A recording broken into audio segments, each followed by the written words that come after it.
The wolf dropped the third wildflower into her basket and pretended, very hard, to be looking at a cloud.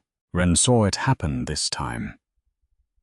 She had bent to check the hive box at the edge of the meadow, and when she straightened, there it was among her jars of honeycomb, a stalk of purple vetch, still wet at the stem, where enormous teeth had snipped it. The black wolf sat 2 feet away with his ears at a careful angle, studying the sky like a scholar. "Wind again?" she asked. The wolf huffed through his nose. "The wind, obviously. Terrible around here. Flowers everywhere." She laughed and tucked the vetch behind her ear, and the wolf's tail thumped twice against the grass before he could stop it. Here is what Wren did not know, and what you should know now, before another word is spoken. Wolf watching her walk back toward her crooked little cottage.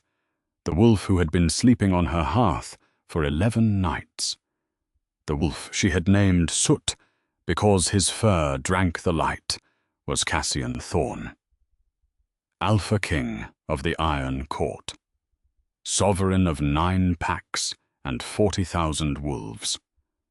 A man whose war council waited on him at that very moment, whose signature was needed on 3 treaties, whose beta had sent 14 increasingly panicked messages into the mountains.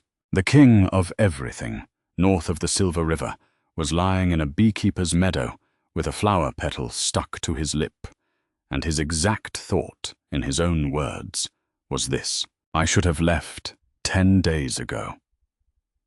I am leaving tomorrow. Tomorrow at first light." This is a border inspection.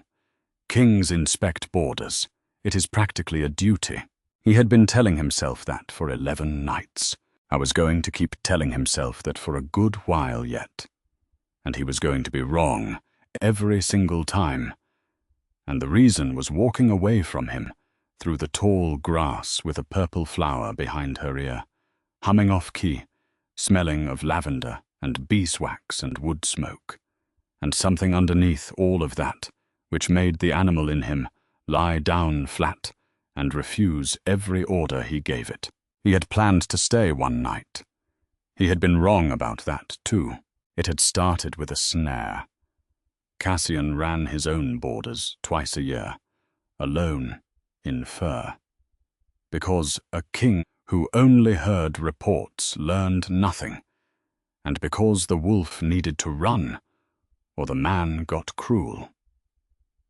In the birch hollows above Briar territory, he had put his foreleg straight into a poacher's loop of braided silver wire, and silver did not care whose blood it burned. By the time he tore free, the leg was seared to the bone and his head swam, and he had limped downhill, following the only gentle scent in the valley: lavender, beeswax, smoke. He collapsed in a vegetable garden, among the winter cabbages, bleeding on somebody's turnips, and a door creaked open, and a voice said, "Not afraid, only tired and kind. Oh, you great daft thing, who did that to you?" Wren of Briar Hollow was 23 years old, and she had touched more dead bodies than any wolf in the territory, which was precisely why no living wolf would touch her. She kept the pack's bees, and she prepared the pack's dead. When old Aldous the tanner stopped breathing, it was Wren they sent for, to wash him and comb him and cross his hands and sit with him through the night, so his soul would not walk. The pack paid her in flour and silence. Omegas who handled the dead were unlucky. Everyone knew that. So nobody sat with her at gatherings, and the young men looked through her at market, and her own cousin had moved her invitation to the harvest feast from the family table to a bench by the door 4 years running, until Wren had saved them both the embarrassment and stopped coming. She was not bitter about it. That was the thing Cassian could not get over, lying on her hearth that first night, with silver poison sweating out of him, while she changed the honey poultice on his leg. He had waited for bitterness, the way you wait for weather. It never came. She talked to him, because she talked to everything. Her bees, her kettle, the dead. Her voice had a low crack in it, like a hinge that wanted oil.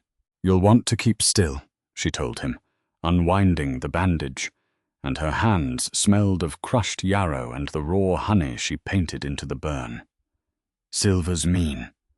It lies to the flesh, tells it to stay open. Honey argues with it." She had looked at the wound a long moment. Braided wire. That's the third snare this season. They're hunting something big up there.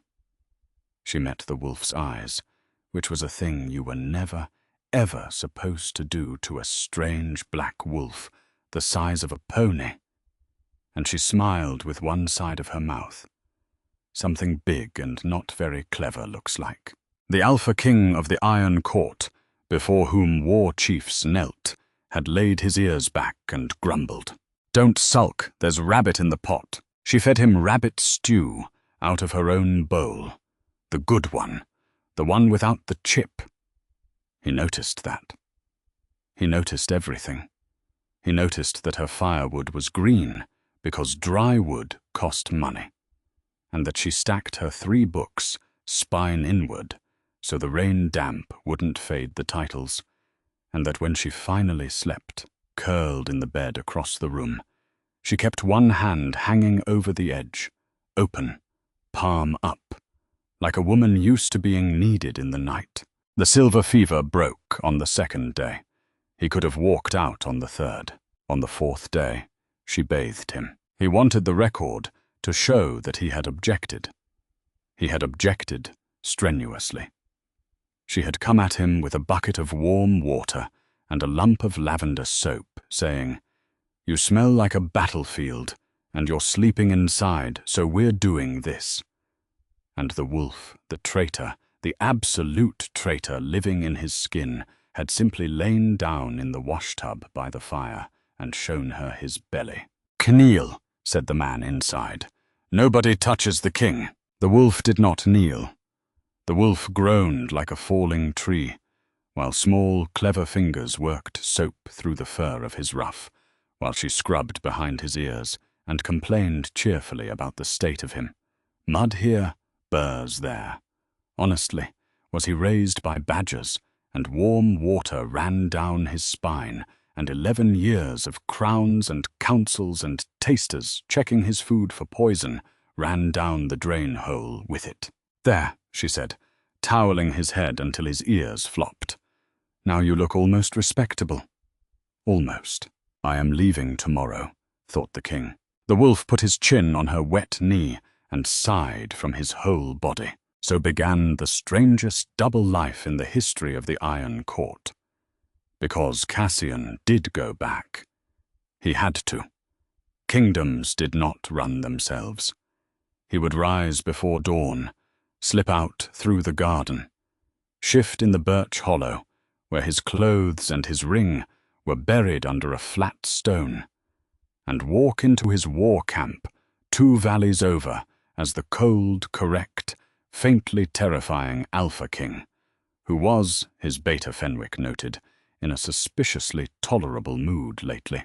And every evening, some evenings, most evenings, fine, every single evening, the black wolf came down through the meadow to the crooked cottage, and scratched once at the door, and was let in like he owned the place.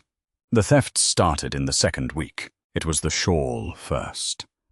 Wren's grey wool shawl, the one that smelled most of her, vanished off the washing line, and she spent an afternoon accusing the wind, the goats, and finally the wolf, who gazed at her with the wounded dignity of the falsely condemned.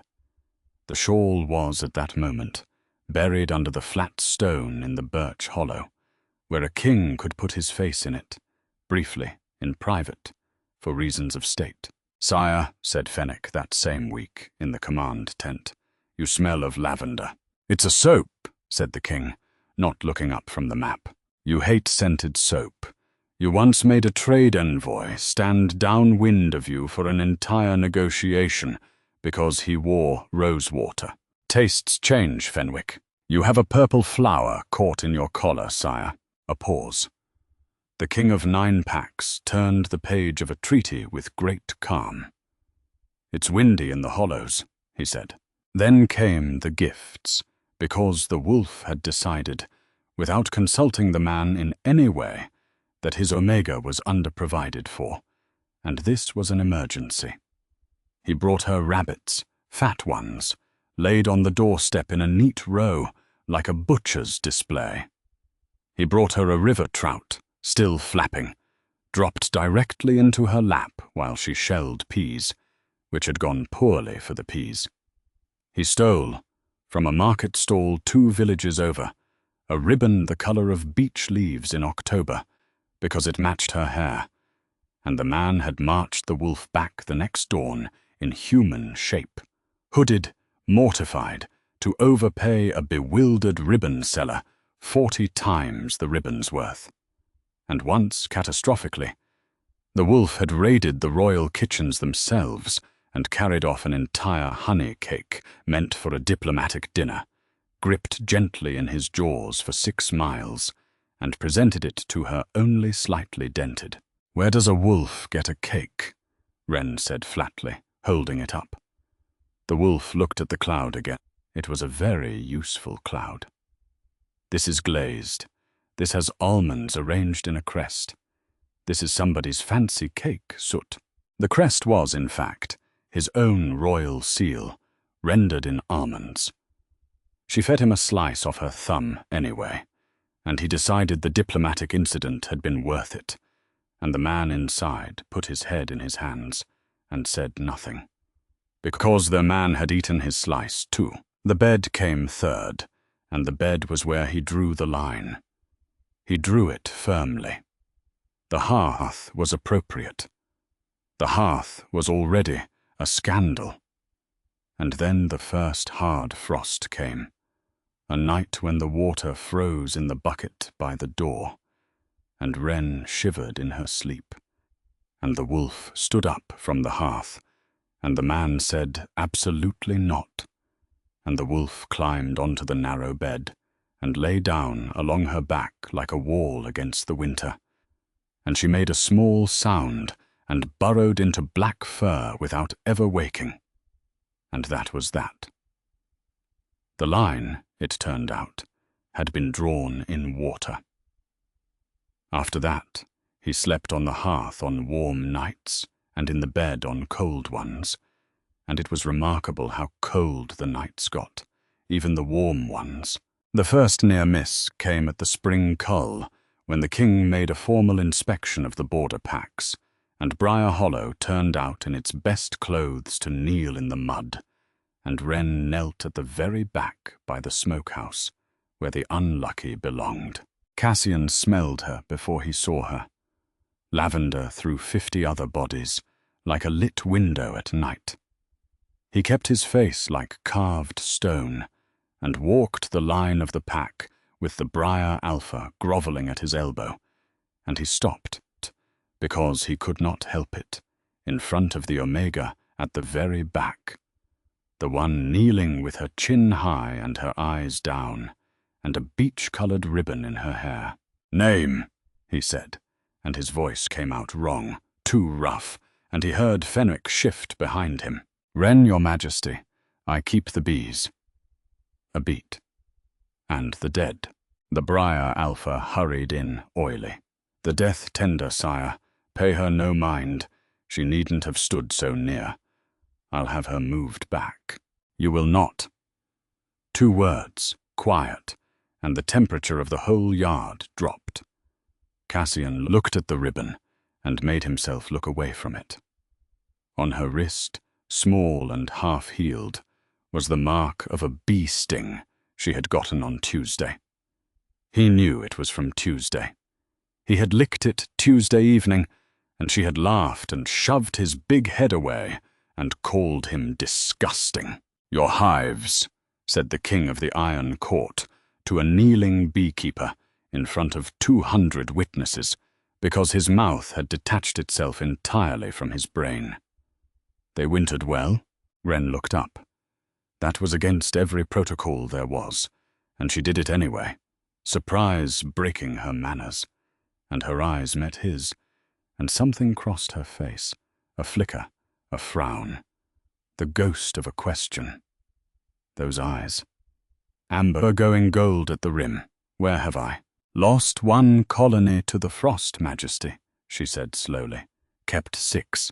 Good, said the king, and walked on, and did not breathe again for 40 paces.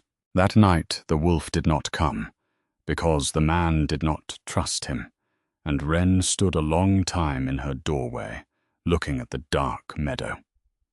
Fine, she told the night, and her voice had that hinge crack in it.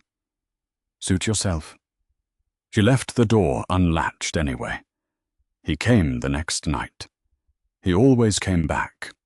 Ask him why, and the man would have given you a paragraph about border security. The wolf would have told you the truth, which was that she left the door unlatched. It was late spring when she started telling the wolf her secrets, and that was when the whole ridiculous arrangement stopped being funny, even to him. It happened in pieces. Fire-lit evenings, her fingers working absently through his ruff, her voice going low and unguarded because he was only a wolf, and a wolf keeps everything. I wasn't always the death tender, you know, she told him one night, while rain walked its fingers on the roof. My mother was. I used to hide under the table when they came to fetch her, because they only ever came at bad times, and she'd wear her white apron and be gone all night. And then she died in the birthing of my brother, and he died too, and I was 15, and nobody else would wash her. Her hand stilled in his fur. So I did it. I combed her hair. She had lovely hair. And after that, I was the death tender. Just like that. Nobody asked. And after that, nobody sat with me at the feasts anymore. A log settled in the fire. Here's the thing I never say out loud. I'm not ashamed of it. They think I should be, and I'm not. Somebody has to be kind to people on the worst day there is. I'm good at it. I sing to them while I work. Is that strange? Don't answer that. You're a wolf. The wolf lay very still, and the man inside the wolf lay stiller, another night, shelling the last of the peas, laughing at herself. I'll tell you my real fear, Soot, since you're so discreet. It's not dying. I've seen dying. It's mostly just tired. It's that I'll die, and they'll have to send to another village for a stranger to wash me. And the stranger won't know that I like my hair braided left over right, and there won't be anyone in the room who ever... She stopped, took a breath, made her voice light. Whoever knew me particular, that's all. Everyone wants to be known particular by somebody, even the unlucky ones. The next morning there were wildflowers in her gathering basket. Not 1, not 3.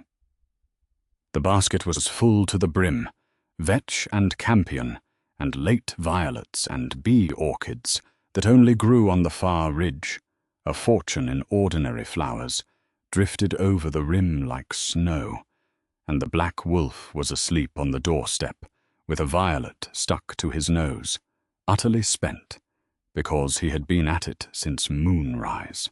Wren stood over the basket for a long time. That's some wind, she said finally, and her voice cracked on the hinge, and she went inside quickly so the wolf wouldn't see her face, which was pointless, because he had heard her heart. That was the spring the physician came.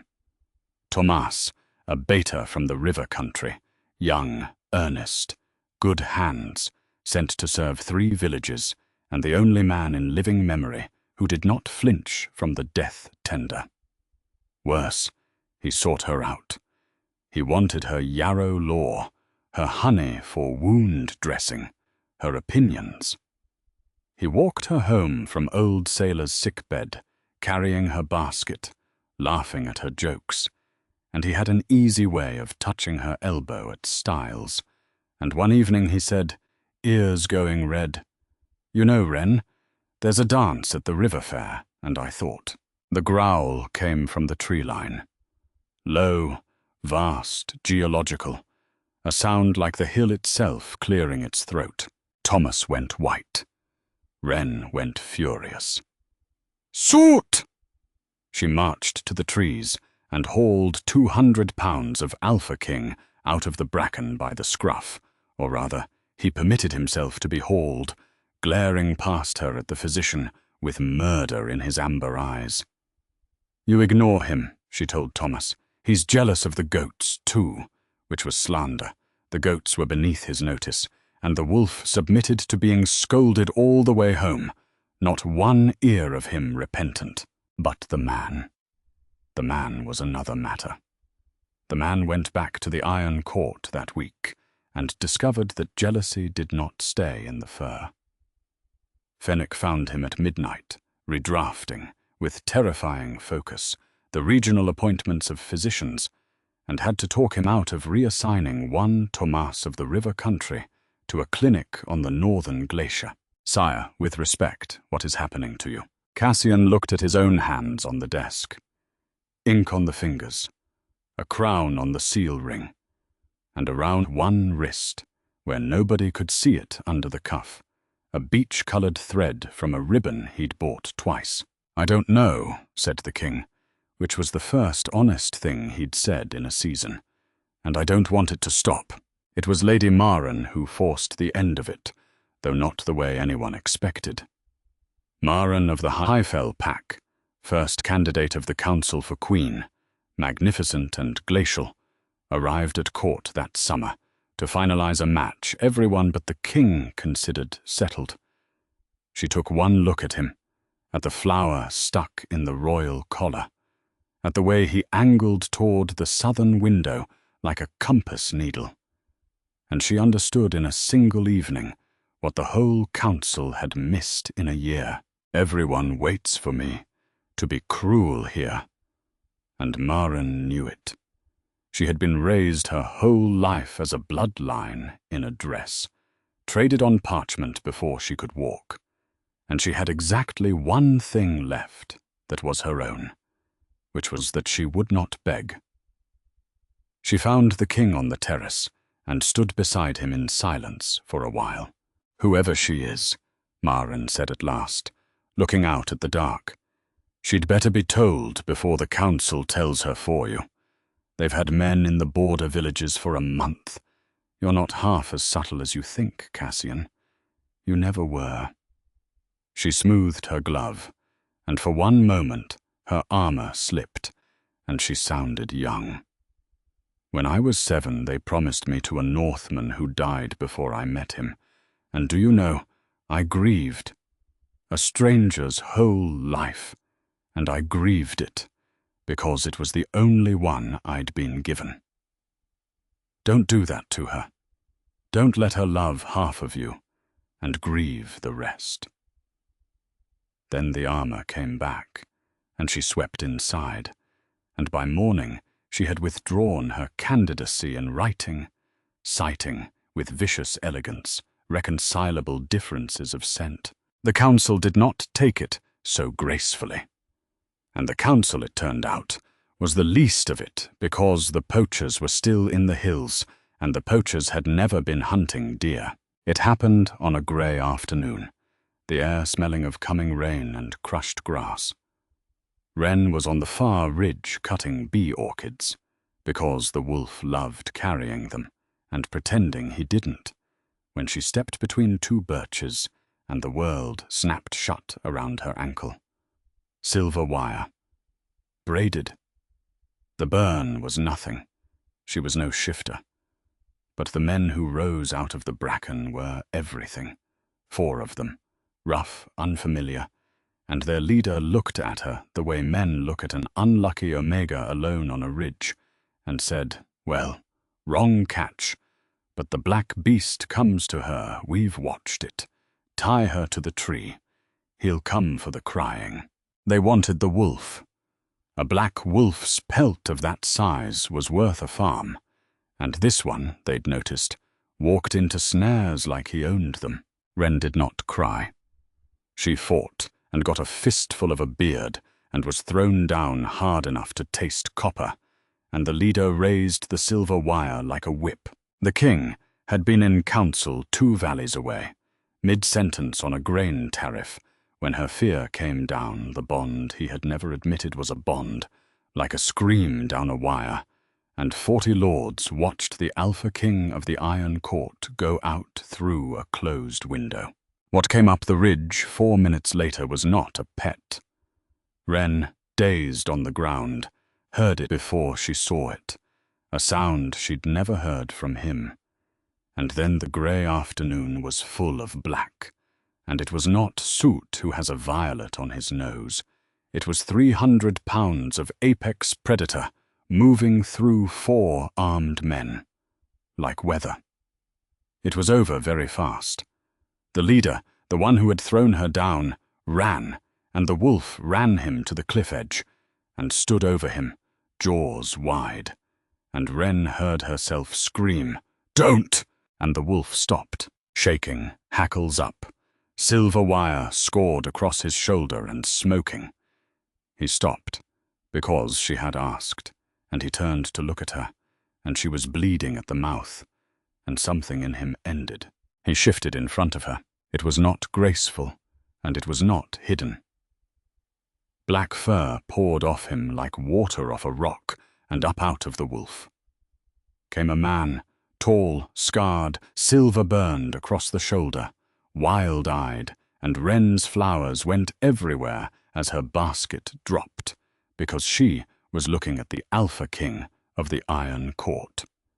Amber eyes going gold at the rim. "Where have I?" Now she knew. "Wren," he said, her name in his mouth, his real mouth, for the first time. She got up off the ground by herself. She always got up by herself. That was the whole story of her life. And he made himself stand there and let her, though it cost him. She looked at him for a long, long moment, mud on her cheek, blood on her lip, ribbon still in her hair. 8 months, she said. Her voice didn't crack. It was worse than cracking. It was flat. "I told you about my mother, Wren. I bathed you. I sang to you. I told you things I've never." She stopped, and her hands closed into fists. "You're the king. You knelt me in the mud at your own inspection and asked about my hives, and you already knew. You knew about the frost colony, because you were on my hearth when I cried over it." "Yes," he said. There was nowhere to hide, and he didn't try. "All of it, yes. The shawl on the washing line was me. It's under a stone in the birch hollow, and I'm not sorry. The cake was mine. The crest in the almonds was my own seal. I stole my own cake for you. The ribbon, I went back in a hood and paid the seller. The orchids only grow on this ridge. I ran here every night for a week.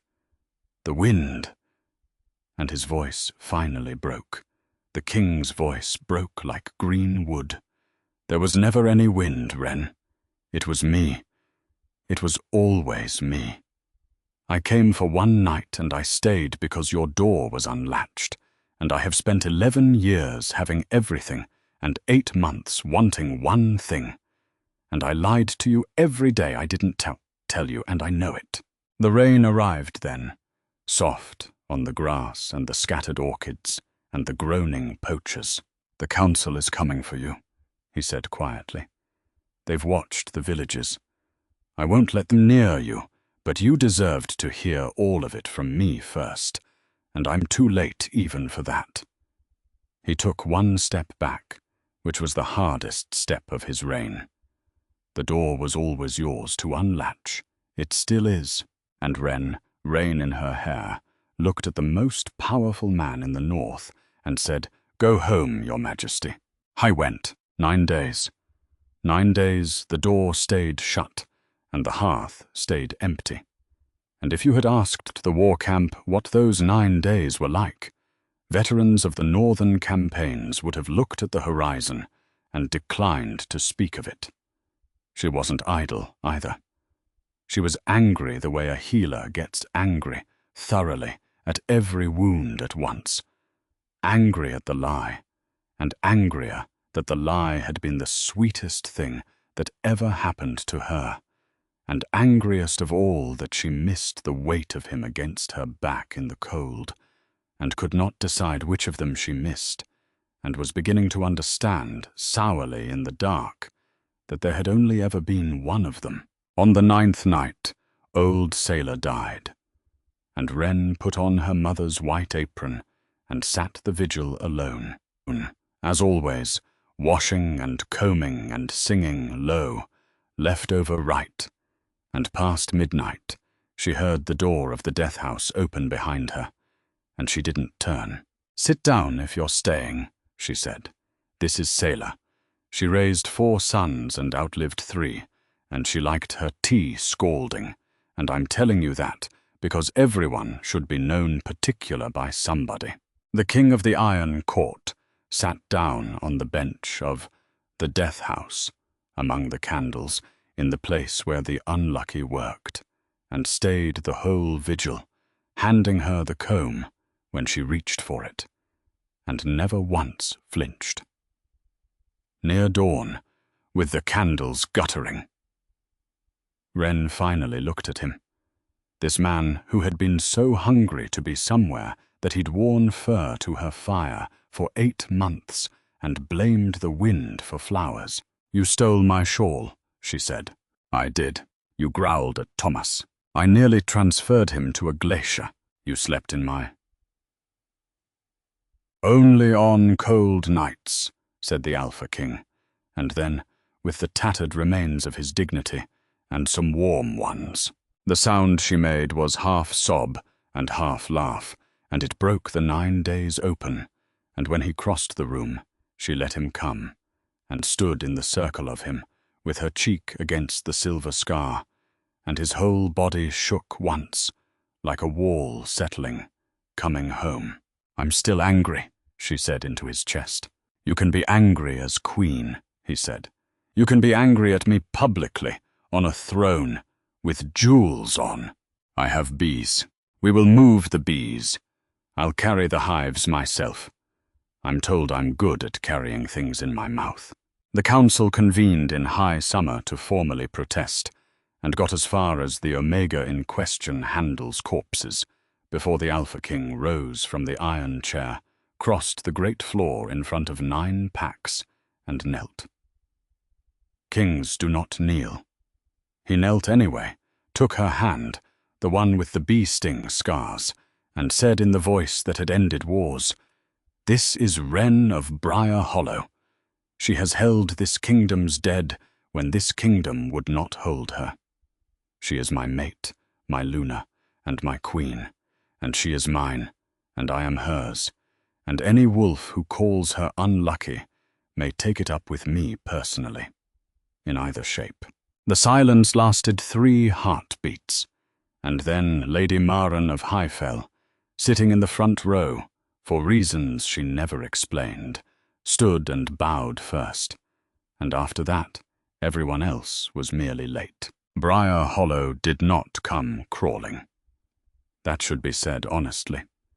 The cousin who had been at 4 harvest feasts sent a letter that managed to be both a congratulation and an accounting of childhood favors, and Wren read it twice and put its spine inward on the shelf and never answered it, and felt fine. The Briar Alpha was reassigned to auditing grain stores. The poachers went to the mines. Thomas got a fine new clinic in the south near his mother, and if the king's signature on that order was slightly emphatic, no one mentioned it. And on an evening in late summer, in the palace meadow, where 6 hives now stood, the queen of the Iron Court sat in the grass with her gathering basket, and an enormous black wolf came down through the flowers, because some things about a wolf do not change with a crown. He carried a bee orchid, very gently, in jaws that had ended 4 poachers and 1 grain tariff, and he leaned over her basket and dropped it in, and looked with tremendous interest at a cloud. Wren picked up the orchid. She looked at the windless, breathless, golden evening air. Not a leaf stirring anywhere in the world. "Wind again?" she said.